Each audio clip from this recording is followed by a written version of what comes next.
अगर आपके पास कोई प्लान नहीं है तो आप कुछ नहीं कर पाओगे। मेरे से लिख करके ले लो, अपना फ्यूचर खराब कर लो।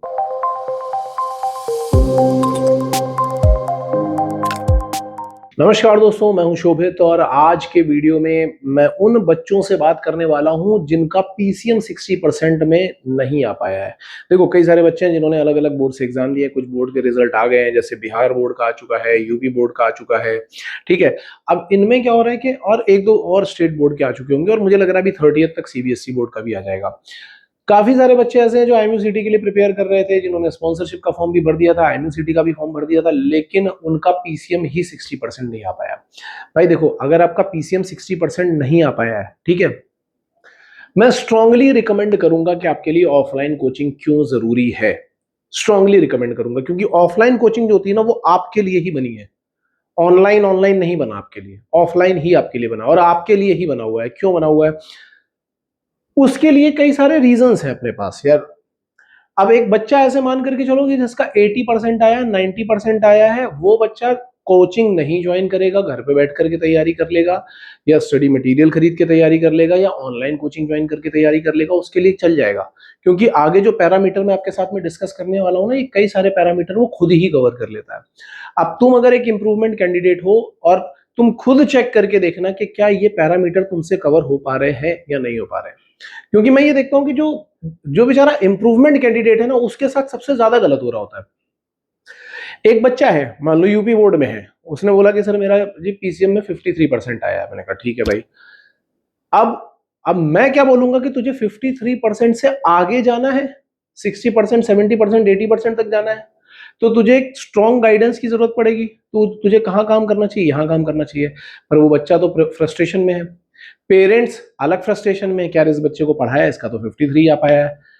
तो उस मोमेंट पे पेरेंट भी डिसीजन नहीं ले पाते और बच्चा भी डिसीजन नहीं ले पाता है। फिर उनकी फैमिली में कोई एक सडनली एक मेंबर जनरेट होगा जो वहां पे कुछ उल्टे सीधे से डिसीजन ले लेगा, तो कि तू एक काम कर, ये सब छोड़, यहाँ पे आ, तू वो सब छोड़, यहाँ पे आ, और तू ऐसा कर, तू वैसा कर, मैं बताऊंगा ऐसा कर वैसा। अगर आपके पास कोई प्लान नहीं है तो आप कुछ नहीं कर पाओगे। मेरे से लिख करके ले लो, अपना फ्यूचर खराब कर लोगे।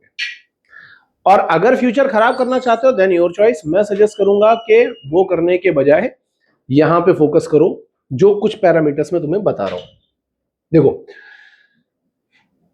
सबसे पहली चीज है साइकोलॉजिकल सेफ्टी। सबसे पहली चीज साइकोलॉजिकल सेफ्टी का मतलब क्या है? ऐसा समझो, अगर आप ऑफलाइन कोचिंग के बिना हो, मान लो घर पे पहुंच गए हो, तैयारी कर रहे हो, ठीक है, अब होगा क्या कि वहां पे ये जो फियर ऑफ जजमेंट्स है ना, ये आपको काफी ज्यादा परेशान करेंगे कि अब घर वाले मुझे क्या बोलेंगे, मेरे दोस्त मुझे क्या बोलेंगे, लोग मुझे क्या समझेंगे। ये वहां पे मतलब ये जजमेंट वाला जो डर है आपके अंदर में, बाहर निकलोगे तो मोहल्ले वाले बोलेंगे अरे ये देखो इसका तो इतना भी नहीं आया, उतना भी नहीं आया। तो बच्चा वहां बहुत ज्यादा परेशान रहता है। ठीक है, ऑनलाइन आइसोलेशन ब्रीड्स एंजाइटी। अगर आप मान लो ऑनलाइन क्लासेस में हो भी, तो भी होगा क्या कि अगर आपको नहीं समझ में आ रहा है तो आप डाउट भी नहीं पूछ सकते। एंजाइटी अपने आप जनरेट होनी शुरू हो जाएगी कि यार सर पढ़ा रहे हैं, समझ नहीं आ रहा, होमवर्क हो नहीं पा रहा, टेस्ट हो नहीं पा रहा। कई सारी चीजों की वजह से ऑनलाइन एंजाइटी आनी शुरू हो जाती है। देन सेल्फ डाउट आना शुरू हो जाता है कि मेरे से हो भी पाएगा कि नहीं हो पाएगा, मैं कर भी पाऊंगा कि नहीं कर पाऊंगा। ठीक है, और कोई नोटिस नहीं करता आपके साथ में, कोई भी आपका चाहे कितना भी क्लोज रिलेटिव हो, ये नोटिस नहीं कर पाता कि आपका कॉन्फिडेंस धीमे धीमे गिर रहा है। लोग आपको ताने तो जरूर मारते रहेंगे कि तेरे से ये नहीं हो पा रहा, तेरे से वो नहीं हो पा रहा, लेकिन कॉन्फिडेंस कोई नोटिस नहीं कर पाएगा कि आपका कॉन्फिडेंस डाउन जा रहा है। जबकि ऑफलाइन में अगर आप एक ढंग के ऑफलाइन, मैं इसमें भी बता दे रहा हूँ, सभी ऑफलाइन क्लासेस की बात नहीं कर रहा हूँ, यदि आप एक ढंग के ऑफलाइन क्लासेस में हो, यहाँ पे आप पैम्परिंग की उम्मीद मत रखना कि हाँ मुझे सहलाया फुसलाया जाएगा, उसकी उम्मीद मत रखो। एक ढंग की ऑनलाइन क्लासेस जो होती है ना, जैसे वो देखते हो ना, कुम्हार जो होता है ना, घड़ा बनाता है, तो अंदर से हाथ संभालने के लिए रखता है लेकिन ऊपर से थपकी देता रहता है, वो जरूरी होता है। ऑफलाइन क्लासेस में क्या होगा कि ये एक सेफ स्पेस बनता है। अगर सपोज करो कि एक बैच है जो इंप्रूवमेंट कैंडिडेट्स का ही है, तो आपके आसपास जो बच्चे हैं वो इंप्रूवमेंट वाले ही हैं, वो सेम आईक्यू लेवल के स्टूडेंट हैं। आपके लिए एक सेफ स्पेस है जहां पे एक सेफ क्लासरूम प्रोग्राम बनेगा। आप वहां पे अपने डाउट्स आराम से पूछ सकते हो। डाउट्स के अलावा और भी कोई चीज होगी तो वो भी आप आराम से पूछ सकते हो। प्लानर कैसे फिल करना है, टाइम मैनेजमेंट कैसे करना, वो सब चीजें फिल कर सकते हो। कोच आपके साथ में प्रॉपर्ली डिस्कस कर सकता है। आपके जो दोस्त होंगे वो भी आपके आईक्यू लेवल के होंगे, लेकिन मैं सजेस्ट करूंगा कि आप कोच के पास जाओ और कोच के साथ में डिस्कशन करो। यहाँ पे आपको एक ऐसा जोन मिल सकता है जहां पे आपके ग्रो होने के चांसेस ज्यादा होंगे। Then the next thing is time management. अगर आप घर पे हो तो टाइम मैनेजमेंट का कोई स्ट्रक्चर नहीं हो सकता, ये आप अच्छी तरीके से जानते हो। खुद 10 मिनट बैठ करके सोच लो कि कितने दिन आपने टाइम मैनेजमेंट किया है, कितने दिन आपने प्लानर बनाया है, कितने दिन प्लानर फिल किया है। कोई स्ट्रक्चर नहीं है, जिसकी वजह से डिसीजन मेकिंग में प्रॉब्लम हो जाती है। At the end of the day फिर लगता है कि आज का दिन तो चला गया, चलो कल से स्टार्ट करते हैं। ठीक है, student try splitting time between improvement plus merchant navy. अब उनको ये नहीं समझ में आता कि इंप्रूवमेंट में प्रिपरेशन करें कि मर्चेंट नेवी की प्रिपरेशन करें। कई लोग तो सिलेबस में कंफ्यूज रहते हैं, जबकि सिलेबस काफी कुछ सेम ही रहता है, उनको नहीं पता होता, आइडिया नहीं होता। ठीक है, तो यहाँ पे बहुत ज्यादा ओवरलैपिंग होती है, और बहुत ज्यादा ओवरलैपिंग की वजह से थोड़े टाइम के बाद टाइम मैनेजमेंट बिल्कुल ही बंद हो जाता है। जबकि अगर आप एक ढंग के कोचिंग इंस्टीट्यूट में हो जहां पे कोच आपके साथ में है, तो आपको एक proper time management, proper plan मिलेगा कि सुबह से लेकर के शाम तक हमें कैसे प्लान करना है। मर्चेंट नेवी के लिए क्या क्या चीजें प्लान करनी है, इंप्रूवमेंट के लिए क्या क्या चीजें प्लान करनी है, क्या क्या कॉमन टॉपिक्स है, इसके लिए सब्जेक्टिव करना है, इसके लिए ऑब्जेक्टिव करना है, ये सारी की सारी चीजें आपकी प्रॉपरली प्लान होती हैं। और साथ में कोच आपको गाइड करता है। अगर आपकी प्लानिंग ढंग से नहीं हो पा रही तो कोच आपको गाइड करता है कि इसको कैसे ठीक करना है। आपके डाउट भी प्लानिंग के अकॉर्डिंग क्लियर होते हैं। लेकिन हाँ, इसमें एक और इंपॉर्टेंट पॉइंट है, अगर आप कोचिंग ज्वाइन करने के बाद अपने टाइम मैनेजमेंट को अपने कोच के साथ डिस्कस ही नहीं कर रहे हो तो यूजलेस है। फिर वहां पे आप पैसा इसीलिए पे कर रहे हो ना कि आप प्लान बनाओगे, नहीं पूरा होगा तो आप डिस्कस करोगे, तब तो ये यूजफुल है, अदरवाइज ये यूजलेस है। तो यहां पे आपको एक स्टेप लेना पड़ेगा कि ये अपनी शर्म और जो ईगो है उसको साइड में रख करके अपने कोच के पास जाकर के, भले ही क्लास के बाहर जाओ, कोच के पास जाकर के डिस्कस करो कि सर टाइम मैनेजमेंट में प्रॉब्लम आ रही है, इसको कैसे ठीक किया जाए। तो ये फायदा आपको यहाँ पे मिल जाता है। Then the next thing, test and analysis. अगर आप ऑफलाइन क्लासेस में नहीं हो तो घर में, भाई देखो ऑनलाइन स्कोर में तो बहुत लोग चीटिंग करते हैं, मुझे अच्छी तरीके से पता है। ऑनलाइन टेस्ट पेपर में बहुत लोग चीटिंग करते हैं और कई बार तो वो स्किप ही कर देते हैं, कई बार तो स्किप ही कर देते हैं। और एनालिसिस तो जीरो ही है, एनालिसिस तो होती ही नहीं। कोई ये टेस्ट नहीं करता कि मेरा ये क्वेश्चन गलत हुआ तो क्यों गलत हुआ, या ये मैंने क्वेश्चन छोड़ दिया था तो क्यों छोड़ दिया था। और उसकी वजह से होता है क्या कि हम सेम मिस्टेक बार बार रिपीट कर रहे होते हैं, और सेम मिस्टेक बार बार रिपीट कर रहे होते हैं तो मार्क्स धीमे धीमे और खराब होने चालू हो जाते हैं। और हमें लग रहा होता है कि हम मेहनत तो कर रहे हैं लेकिन आ कुछ नहीं रहा है, और अल्टीमेटली क्या करेंगे, ड्रॉप कर देंगे आइडिया। जबकि यहाँ पे क्या है कि अगर आप कोच के साथ में हो तो होगा क्या कि आप प्रॉपर एनालिसिस करोगे। टेस्ट तो लिखोगे लिखोगे, एक प्रॉपर एनालिसिस शीट मिलेगी, प्रॉपरली एनालाइज करोगे कि जो गलतियां हो रही हैं वो क्यों हो रही हैं और उनको कैसे ठीक किया जा सकता है। ठीक है, तो इट मे बी पॉसिबल कि आपको, आप टेस्ट टेस्ट तो देखो कंपलसरी है, आपको देना ही देना पड़ेगा। ऑफलाइन ढंग का कोचिंग होगा तो आपको टेस्ट करवाएगा ही करवाएगा, सब्जेक्टिव भी करवाएगा और ऑब्जेक्टिव भी करवाएगा। और दोनों में ही एनालिसिस करनी जरूरी है कि यहाँ पे मैंने क्या गलती करी, इसको कैसे ठीक करना है। यहाँ पे मैंने क्या गलती, अगेन मैं क्या बोल रहा हूँ कि ये एनालिसिस शीट जो होगी आपको अपने कोच के साथ में डिस्कस करनी ही करनी है। अगर आपने इसको फॉर्मेलिटी के तौर पे ले लिया ना कि अरे ठीक है अब तो मिल गया तो भर लेते, कई जगह तो मिलता भी नहीं है, मिल गया और भर लेते हैं और छोड़ देते हैं। तो यहां अगर आपने खुद अपने फ्यूचर के लिए स्टेप नहीं लिया तो कुछ नहीं कर सकते। यहां कोई आपकी गर्दन पकड़ करके आपसे काम नहीं करवा सकता। बात यह है कि यहाँ पे आपको एक अच्छा सपोर्ट मिल सकता है, लेकिन उस सपोर्ट के लिए आपको खुद अपने 2 कदम आगे बढ़ाने पड़ेंगे। तो जब आप यहाँ पे 2 कदम आगे बढ़ाओगे तो आपको एक अच्छा एनालिसिस मिलेगा जिसकी वजह से आप आराम से इंप्रूव कर सकते हो।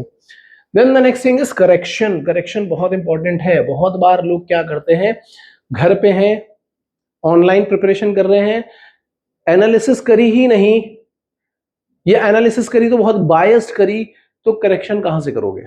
सेल्फ एनालिसिस बहुत बार डिसेप्शन होता है। ठीक है, तो कहां से करेक्शन करोगे, नहीं होता है, अकाउंटेबिलिटी नहीं बन पाती, करेक्शन तो हो ही नहीं पाता, बार बार सेम मिस्टेक्स होती है। और आप खुद चेक करके देख लो कि ऐसा होता है कि नहीं होता। जबकि यहां पे क्या होगा, जब आप कोच के साथ में रहोगे ना तो कोच आपकी प्रॉपर एनालिसिस, अगर आपने गलत एनालिसिस करी है तो कोच आपको बताएगा कि आपने क्या गलत एनालिसिस करी है और उसको कैसे ठीक करना है। ये जो प्रोसेस है थोड़ा पेन वाला होता है, पेनफुल प्रोसेस है, क्योंकि खुद की बेइज्जती होती है, खुद को गिल्ट वाली फीलिंग आती है। लेकिन कोच के साथ में डिस्कशन करते रहोगे तो कोच आपको बताता रहेगा। जैसे ही पहली करेक्शन करोगे आपको एक छोटी सक्सेस मिलेगी अगले टेस्ट में, फिर और करोगे थोड़ी और मिलेगी, थोड़ा और करोगे। ये पेनफुल प्रोसेस तो है लेकिन ये ग्रोथ की तरफ लेकर के जा रहा है, धीमे धीमे धीमे धीमे ग्रोथ की तरफ लेकर के जा रहा है। ये पेनफुल नहीं है, पेनलेस है। क्यों? क्योंकि करेक्शन कर ही नहीं रहे तो गिल्ट भी फील नहीं हो रहा, ईगो भी हर्ट नहीं हो रहा। लेकिन ये आपको ग्रोथ नहीं, ये आपको डिग्रेड करेगा, धीमे धीमे खराब कर देगा। तो ये प्रोसेस कोच के साथ में ही हो सकता है। और एक देखना, एक चीज याद रखना, गली क्रिकेट खेलने वालों के कोच नहीं होते। कोच हमेशा शुभमन गिल और विराट कोहली जैसे प्लेयर्स के होते हैं। बट इंपॉर्टेंट बात, बहुत बहुत इंपॉर्टेंट पॉइंट है, शुभमन गिल बहुत अच्छा क्रिकेटर है, विराट कोहली एक अच्छा क्रिकेटर है, रोहित शर्मा एक बहुत अच्छा क्रिकेटर है, लेकिन फिर भी ये कोच हायर करते हैं। और कौन हायर नहीं करता है? जो ना तो अच्छा है और ना अच्छा होना चाहता है। गली क्रिकेट में ना आप बहुत अच्छे हो और ना अच्छे होना चाहते हो, कोच की जरूरत ही नहीं है। अगर आपको प्रोफेशनल बनना है तो कोच की जरूरत पड़ती है, ये याद रखो। Then the next thing is coach का इंपॉर्टेंस, जो मैंने आपको ऑलरेडी बता ही दिया, यहां पे पूरे में बता दिया है कि किसको कोच की जरूरत होती है और किसको कोच की जरूरत नहीं होती है। आपको बहुत क्लियरली समझ में आ गया होगा। अगर आप अभी इंप्रूवमेंट कैंडिडेट हो, आप, बहुत लोग बोलते हैं कि सर मेरा इंप्रूवमेंट आ गया है, अब मैं घर जा रहा हूं तैयारी करने। तो मैं पूछता हूं भाई क्यों घर क्यों जा रहे हो तैयारी करने? घर पे ही तो थे पहले, तभी तो इंप्रूवमेंट आया था। अगर ऐसा होता कि आप कोचिंग में पढ़ रहे होते पूरे एक साल और फिर इंप्रूवमेंट आ जाता और फिर आप बोलते कि नहीं सर यहां तो तैयारी नहीं हो पाई, अब मैं घर जा रहा हूं, समझ में आता है कि हाँ भाई यहाँ पे हमारी गलती की वजह से तुम्हारी तैयारी नहीं हो पाई और तुम घर जा रहे हो। लेकिन तुम जब घर पे थे, तुमने 12th की तैयारी करी पूरे साल, फिर तुम 2 महीने के लिए यहाँ पे आए और फिर तुम्हारा इंप्रूवमेंट आ गया। तो 12th की तैयारी तो तुमने घर पे ही करी थी, वहीं पढ़ा था, वहीं स्कूल कोचिंग सब किया था, लेकिन नहीं हो पाया ना। यानी वहां पे कहीं ना कहीं आपका जो कोचिंग था वो मिस हो रहा था। कोचिंग का मतलब गाइडेंस है भाई, गाइडेंस जो आपको पकड़ करके खींच करके ऊपर लेकर के जाता है। पहाड़ चढ़ रहे होते ना तो कोच बता रहा होता है कि कैसे कैसे कैसे कैसे जाना ऊपर, वो मिस है आपका वहां पे। आप दोबारा घर पे जाओगे, दोबारा सेम सिचुएशन में सेम काम करोगे, सेम रिजल्ट आने वाले हैं। अगर आपको रिजल्ट बदलने हैं तो सिचुएशंस भी बदलनी पड़ेंगी, थोड़ा समय और पैसा लगाना पड़ेगा। ये जो फालतू का जो एक बुलशिट है ना कि हम तो घर पे तैयारी कर लेंगे, हम तो ऐसे तैयारी कर लेंगे, हम तो ऑनलाइन पढ़ लेंगे, ठीक है, ये हो सकता है कुछ लोगों के लिए काम कर रहा हो, बट ये तुम्हारे लिए तो डेफिनेटली नहीं है। मैंने तुम्हें इतने पैरामीटर्स बता दिए हैं, ठीक है, इतने पैरामीटर्स को जज करके देखो। ये पैरामीटर है psychological safety, time management, test analysis, correction and coach. Coach का रोल तुम देखो, जो टॉपर होता है ना, जो घर से बैठ करके तैयारी कर लेता है, जो 90% लेकर के आता है, वो अपनी साइकोलॉजिकल सेफ्टी, अपना time management, test and analysis, correction, ये सब खुद मैनेज करता है। और तुम देखना वो टीचर्स का पेट होता है बिल्कुल, क्योंकि वो हर एक टीचर्स के साथ में जाकर के डिस्कशन करता ही रहता है। ये खुद से आगे बढ़ बढ़ के सारे काम करता है। लेकिन एक एवरेज स्टूडेंट, एक below average student generally in चीजों से भाग रहा होता है। क्यों भाग रहा होता है? क्योंकि उसकी बेइज्जती होती है, पेरेंट्स से, दोस्तों से, टीचर से भाग रहा होता है। उसको किसकी जरूरत है? उसको एक्चुअल में एक ढंग के कोच की जरूरत है, जो उसको सही समय पर डांटे भी और सही समय पर समझाए भी। ये मत सोचना कि मुझे कोच मिल गया तो वो डांटेगा कभी नहीं, बस प्यार से ही समझाएगा। प्यार से कुछ नहीं होता सिर्फ, ठीक है, सिर्फ प्यार प्यार करते रहोगे कुछ नहीं होता। अगर कुछ वो एक पत्थर को तराशना होता है ना, मूर्ति बनानी होती है, तो छेनी हथौड़ी उठा करके काम करना पड़ता है। उसको प्यार से फुसलाते रहोगे, बेटा आ हा हा, बन जाएगी मूर्ति, नहीं बनने वाली। तो वो छेनी हथौड़ी चलानी पड़ती है। सो गेट रेडी। अगर आपको अपनी लाइफ में चेंज लेकर के आना है, अपने फाइनेंशियल कंडीशंस में चेंज लेकर के आना है, अपनी स्टडीज में चेंज लेकर के आना है, अपने रिजल्ट्स में चेंज लेकर के आना है, अपने कॉन्फिडेंस में चेंज लेकर के आना है, देन आपको जरूरत है एक अच्छी ऑफलाइन कोचिंग की। अगर आपको नहीं लेकर के आना, आप सेम सिचुएशन में रहना चाहते हो, आप घर पे भी आराम से रह सकते हो, आराम से अपना काम कर सकते हो जैसे आप कर रहे हो। हाँ, और अगर आपको हमारी कोचिंग इंस्टीट्यूट ज्वाइन करनी है तो आप हमारे नंबर पे कांटेक्ट कर सकते हो। अभी भी ये एम बैच जो हमने स्टार्ट किया था ये चल रहा है, 1 महीने के बाद ये ऑफलाइन हो जाएगा। कुछ लोगों को ऑफलाइन अभी से ही ज्वाइन करना है तो अभी भी आकर के ज्वाइन कर सकते हो। ऑफलाइन ऑनलाइन के लिए मैंने ऑलरेडी एक पूरा वीडियो बनाया हुआ है। ऑनलाइन वालों के लिए तो एक सिंपल सा फीस स्ट्रक्चर है, ऑफलाइन वालों के लिए हमने ये क्लियरली बता रखा था कि उनको लास्ट ईयर की फीस पे एडमिशन मिल जाएगा, प्लस स्कॉलरशिप टेस्ट भी मिल सकता है, मतलब स्कॉलरशिप भी मिल सकती है आपको। और स्कॉलरशिप भी वो जो हम पढ़ाएंगे उसी के बेसिस पे आपका स्कॉलरशिप टेस्ट होगा, ठीक है। तो भाई ये चांस मिस मत करो, बहुत इंपॉर्टेंट चांस है। 1 साल और कुछ पैसे आपकी लाइफ को, आपके फ्यूचर को बहुत अच्छे लेवल तक लेकर के जा सकते हैं। और अगर आपने इस पे काम नहीं किया तो पूरी आपकी मर्जी यार। Okay, so with this information, Shobhit signing off. All the best guys.